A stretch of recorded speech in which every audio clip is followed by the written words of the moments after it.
How does a banana trigger a CIA-backed coup? Do AirPods herald the arrival of a new global order? What do LED lights say about the future of humanity? I'm Ed Conway, and in each episode of my new podcast, Stuff Matters, I take an object, crack it open, and reveal the world-shaping forces hidden inside. This is economics told through the things we think we understand. Search Stuff Matters on your podcast app to listen and follow.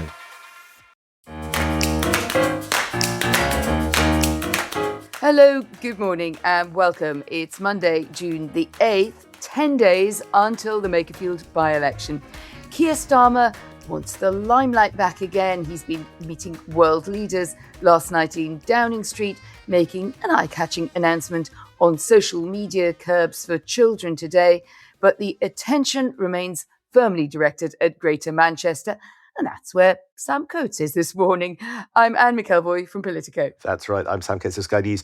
Welcome to the 22nd floor of a hotel in Manchester city centre and it really does feel like this behind me with a huge vista among the skyscrapers that have appeared in the last few years in central Manchester, as well as amongst the relentless Manchester rain that Andy Burnham, in all these years as mayor, doesn't seem to have been able to do anything about at all.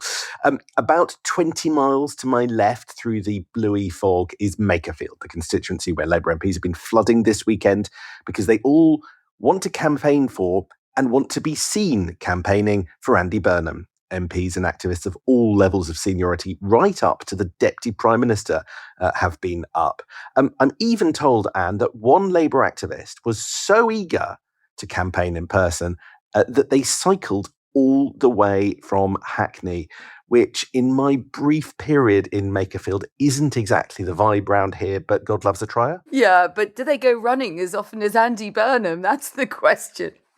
And that reminds me also of what I heard from the staffer of a cabinet member's team, who told me that on this occasion they were so determined to have no ambiguity at all about the data in Makerfield, Sam, remembering the Gorton and Denton trauma there for Labour, that they'd knocked on every door twice over the campaign, which probably makes Makerfield the most surveyed place on the planet. But you've had your shoe leather on the ground there briefly, and to use a word that you hate, what's the vibe? Well, the vibe is that people in Makerfield are actually starting to get quite fed up with the campaign because there's so much activity here. It won't surprise you to know that on the basis of a couple of hours, I'm not going to sort of call it outright, but I can give you a few straws in the wind. Because you've got to remember, right, it's Greater Manchester, but it's also in a funny way Greater Wigan, this seat with its own culture. And what I thought yesterday in my couple of hours there, well, first of all, is that you don't have to go very close to the campaign before they start telling you things like they knocked on half the doors of the constituency on Saturday, sort of by early afternoon. And when you're proactively being briefed, that I did actually think that suggests a bit of confidence, but by the campaign. They are trying to walk this tightrope between messaging for constituents, messaging for party ahead of the leadership contest, and messaging for the country ahead of potentially Andy Burnham making a bid for number 10 and being Prime Minister. And I think even they would say they've done it with sort of varying success over the last few days. But the bit that actually on the Labour side at the moment seems to radiate some confidence is sort of the ground game and just how it's going there. That was something I was talking to a couple of people about from senior teams who've headed north to campaign. And one of the things I was quite curious about, Sam, is whether Makerfield man and woman minds having local issues blended with a national race. These flyby campaigners I was hearing getting an earful a lot on very detailed things like controversial warehouse development, what's affecting the green belt, a push for more housing and industrial development that some people don't like because of its local impacts. But essentially that's Labour build, baby, build policy. So how do you cross that bridge? And I was told they were given quite detailed briefings on how to handle that. And then you have the oddest wrinkle in this campaign, which is that the Labour message is essentially vote Labour to get the Labour leader out. So the take that I was getting on that was that actually Makerfield didn't awfully mind being in the eye of the storm. It brings national attention to a place that hasn't had a lot of it in recent years. It doesn't get the reflected glory of Manchester where you're sitting, the skyscrapers, the development, the relative boom of the economy. But as someone said who campaigned a lot around Greater Manchester, it's not one of those constituencies, and they cited Peterborough, which was a big fight for Jeremy Corbyn against what was then the Brexit party, where there were local, but there were also national issues at play. He said, well, we're not used to that here. And actually, people didn't mind it, and they thought that it might, in the end, bring them some benefit, and that Labour definitely trying to use that as a vote Burnham, he will never be able to forget Makerfield would be the message. Yeah, and some of the interviews that Andy Burnham did last week kind of projected that, but some of them didn't. There was a bit of a mix in how it did sort of raise the question of message discipline by him, I thought, in quite an interesting way last week, because there was a range of approaches that he adopted. There are just a lot of bigwigs coming up here. As I mentioned, David Lammy turned up, just got stuck in. I am told, Anne, that one quite prominent Labour figure, and the hunt is on for the name, turned up at the Labour campaign office and immediately demanded to know who is in charge. Well, we know who's in charge. It's Louise Haigh and Annalise Midgley, and was given their names. I mean, arguably should have already known. And then when he was told the names, he was like, well, I want to speak to them now. And was promptly told that wasn't possible and just get out on the doorstep. And what's interesting is in this parade of figures coming up on the West Coast Main Line, not all of them are doing themselves incredible favours in the manner and the way in which they are approaching this campaign. And anybody for whom they give off a vibe that they're doing Andy Burnham's campaign a favour by turning up, I'm not sure that is going to be remembered that fondly.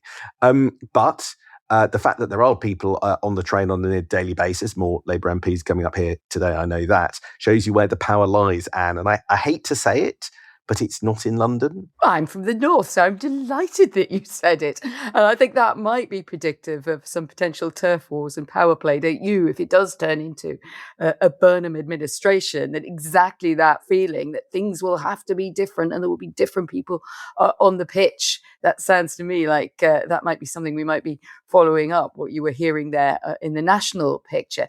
But politics down here, so to speak, at Westminster is trying to pretend it's business as usual. Keir Starmer will use an event at London Tech Week to give a speech on how AI will work for the British public and to assuage some fears about that. And also to announce the launch of some online tools built by the Department for Work and Pensions to help people find potential jobs and get into work once they've found them, and to target their efforts better. And it's described as a job centre in your pocket.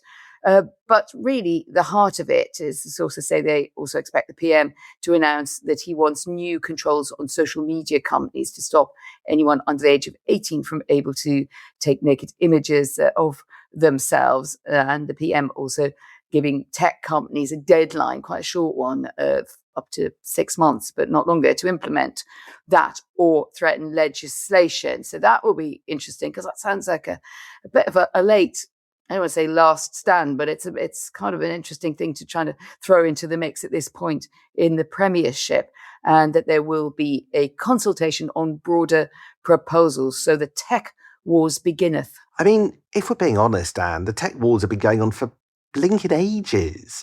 I mean, a couple of things on what's coming today. It still sounds like the Prime Minister is going to stop short of a blanket ban on social media for the under 16s. That's what his MPs want. That's what the Tories are pushing for. That's what the House of Lords has been pushing for. But the answer still seems to the sort of blanket ban to be no. And but moreover, Anne, another consultation. And this one's kind of got a 3-4 week lifespan, probably a little bit like Keir Starmer. But I'm struck by the fact that even now he hasn't quite been able to pull the levers of government to get change and announce it in a clean way. And we're doing it in this piecemeal manner. We'll talk about the defence investment plan in a second. But again, levers pulled, levers not causing change. And I just think here we are in a potentially mission critical period for Keir Starmer, and he's unable to do clean policy despite having all the tools at his disposal. And, so it seems like all of this will stop short. I was told that Keir Starmer doesn't want a blanket ban, in part, apparently he said this to Cabinet, because his children are against it. And I see this morning that the Times is reporting it'll end up being a much more granular package. So there'll be restrictions on limiting certain features and sites to different age groups. So kind of departing from the Australia model. With all of this sort of set out late July and over the summer. I mean, it just ends up being very, very Keir Starmer-y in a way that adjective isn't always positive. It has a split the difference feeling about it, doesn't it? And not only on that issue, but Playbook is reporting this morning the Defence Investment Plan was supposed to come this Thursday, so often promised and so not yet delivered. But even that might be slipping. Now, someone familiar with the discussions telling my Politico colleagues late last night there was still no clarity on when the plan would finally arrive, and that there are tense conversations continuing over the sums involved. Now, to put it from Keir Starmer's perspective, he doesn't want anything. You've had Volodymyr Zelensky, other European leaders, Friedrich Merz and Emmanuel Macron in Downing Street talking about next steps on supporting Ukraine and probably the Gulf crisis as well. What he doesn't want is an investment plan out there which then turns out not to be deliverable, or where details are not tied down. And that's number 10's frustration, I think, with the MOD has been along those lines, just to put an in fairness point for Keir Starmer about why these things don't end up being delivered as cleanly as people would like. But remember, we have the NATO summit, and it's an absolutely crucial summit for NATO in Ankara next month. And he will definitely not want it. That's not, to coin the old phrase, it's not a chamber you want to go into naked, particularly when you have the threats in the world. And a lot's at stake in terms of what is Keir Starmer's legacy on international affairs and defence. So I think that also explains why he would rather wait and have something big to announce. The problem is that the world keeps turning while everyone's waiting for the defence investment plan. But we seem to be in a world where to make this uplift in defence spending happen, we're having to have a raid of other government departments. Cuts to capital projects to fund defence. I mean, this is incredible. We've been doing this defence plan for months, and they're coming for growth projects in places like the Department for Transport in order to rattle a tin to find some cash for it. When I heard that, I actually thought, is Keir Starmer doing scorched earth for his successor? I mean, just making life more difficult, for probably Andy Burnham. All of which takes us to the sort of biggest question in British politics, which is what happens after June the 18th. There's been quite a lot since we last talked on all of that. So providing that Andy Burnham wins the Makerfield by-election, let's take that as a given.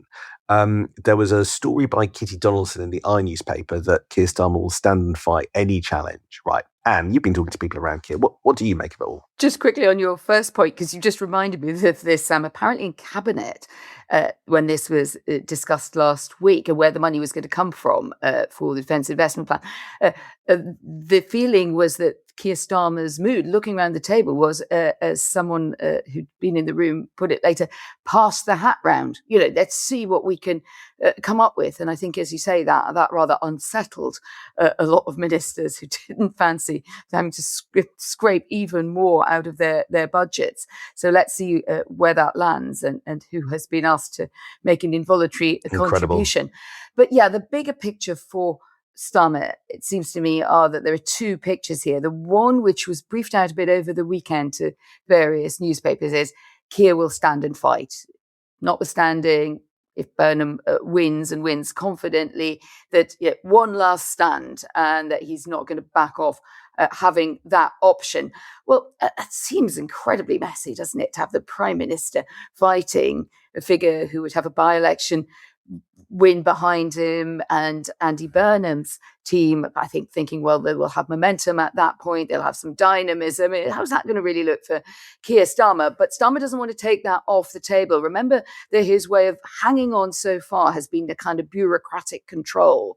I don't just mean that negatively. He just feels like, in a way, standing and just not accepting challenge has actually ensured that he's still in place. So could he continue with that? Or is there a more realistic option here? What you think about this, Sam, which is, we keep saying legacy period, he's in his final phase, etc.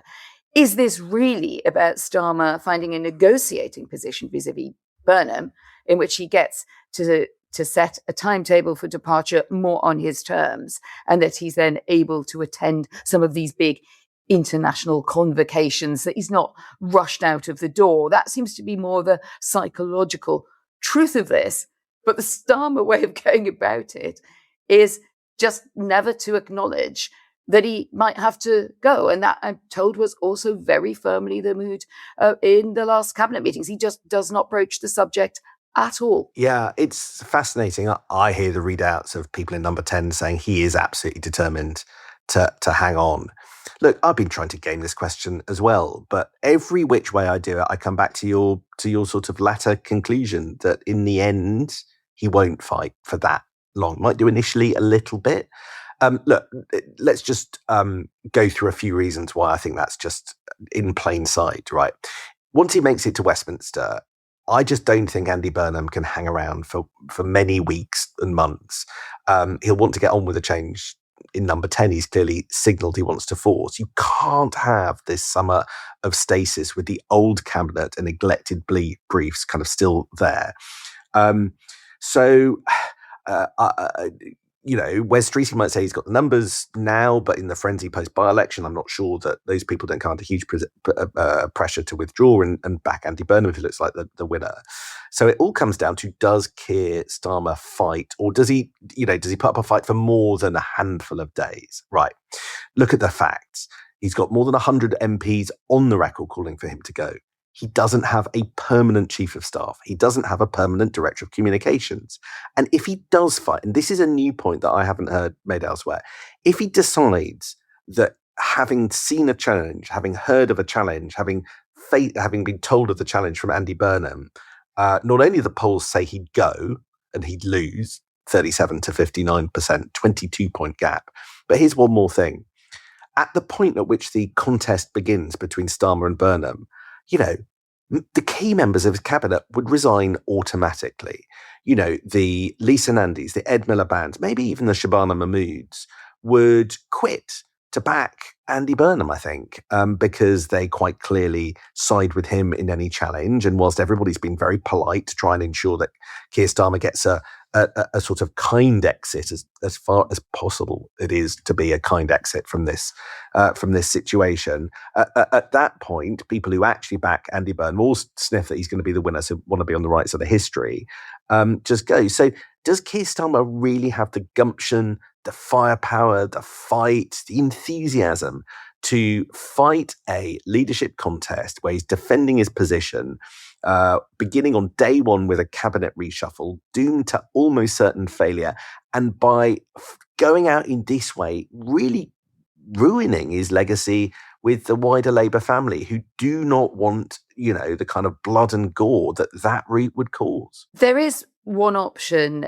which someone put to me who's been historically very close to Starmer and knows how he approaches things, which says that he will tend to absolutely not acknowledge that there is this big problem at the moment, but he's perfectly aware of it, but that at the same time, he will find his moment to have detailed talks with Andy Burnham. And that might be the way that you could cut through this so that he didn't end up, as you put it, with an unkind exit, or turn around your analysis into it being that kind of unkind exit where the cabinet fall like dominoes. And so, we know this isn't going to continue, and we have to also prepare for our own futures. So there's what this friend of Starmer's called a back pocket argument, namely that he could make the case, Sam, that what is good for Andy Burnham is not the rush and a push analysis of just get Andy in their triumphant arrival in Downing Street, everything's changed, bring on the Manchesterism, because everyone knows that the details of that are not very well worked out in terms of how to apply it to a really difficult national picture, and that there are worries about the readiness of the Burnham team to take over, and the big questions what he do about his chancellor, etc. So you could say, if you were backing the Keir Starmer gradual disappearance, like the Cheshire Cat in Alice, that you need some form of transition that doesn't feel like it is a jolt to the system, and that therefore Keir Starmer has some cards left to play. There was one ally of the Prime Minister telling Playbook it would be both in Burnham and Starmer's interests for the King of the North to hold fire when he gets back to Westminster, saying, I don't get the sense that Andy is ready yet, adding that Starmer and Burnham would need to have a conversation at some stage. That's Andrew MacDonald's Playbook this morning. And that actually, just by coincidence, bears out exactly what I had been hearing from this person who describes their job as cheering up Keir Starmer, if that is possible, but therefore that this idea of the managed transition is creeping onto the table. I think we can call it now. There'll be talks between Andy Burnham and Keir Starmer in the days after the Makerfield by-election, and that'll determine how it's done. But orderly just looks so much more likely than disorderly and a contest right now. It will also be disorderly if we don't disengage right now, because that was the 20-minute alarm. I have a windy, rainy Manchester to get to and go and see lots of people. So I will see you tomorrow, and I'll bring more tales of the Northwest for you after that. You just want to go out for a big Manchester breakfast. I know you.